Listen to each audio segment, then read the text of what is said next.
Recently বলিউডের আলোচিত একজন তারকা হলেন অনন্যা পান্ডে। মোরওভার এই তারকা তার কেরিয়ারে বেশ কিছু চলচ্চিত্রে অভিনয় করেছেন। সেখানে অবশ্য তার অভিনয় তার অনুরাগীদের কাছে ভালো লেগেছে, যার জন্য অবশ্য অল্প সময়ে দর্শকদের মাঝে আলোচনায়।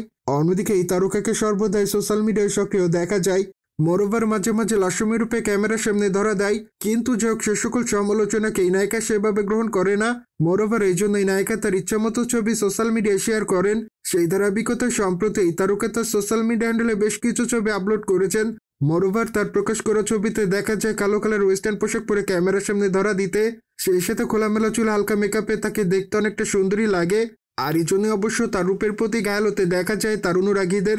মোরওভার তার প্রকাশ করা ছবির কমেন্ট বক্সে অনেকে তাকে সুন্দরী বলে দাবি করেন, কিন্তু আবার অনেকে তাকে মাই লাভ লিখেছেন। সেই সাথে অনেকে আবার অ্যামেজিং লিখেছে। যদিও আবার অনেকে তাকে কিসের ইমোজি দেয়। সেই সাথে অনেকে আবার তাকে হট গার্ল বলে দাবি করেন। মোরওভার অনেকে আবার তাকে মাই ক্রাশ বলে দাবি করেন। অন্যদিকে বর্তমানে এই তারকার হাতে বেশ কিছু চলচ্চিত্রের কাজ আছে, যার জন্য এই তারকা খুবই শীঘ্রই সে সকল চলচ্চিত্রের শুটিং এর কাজ শুরু করবেন। কিন্তু লাইগার চলচ্চিত্রে নায়িকাকে সর্বশেষ অভিনয় করতে দেখা যায়। মোরওভার সেখানে অবশ্য তার অভিনয় তার অনুরাগীদের কাছে ভালো লাগে, আর এই জন্য অবশ্য তিনি তার চরিত্রটির জন্য আলোচনায়। সুতরাং যাক জেনে তো নিলেন, রিসেন্টলি বি ডাউনের তারকা অনন্যা পান্ডেকে বোল্ড লুকে ক্যামেরার সামনে দেখা যায়। মোরওভার এই বিষয়টি নিয়ে কোনো মতামত থাকলে কমেন্ট বক্সে জানাতে ভুলবেন না। সেই সাথে চ্যানেলটিকে সাবস্ক্রাইব করে আমাদের সাথেই থাকুন আপকামিং আপডেট জানার জন্য।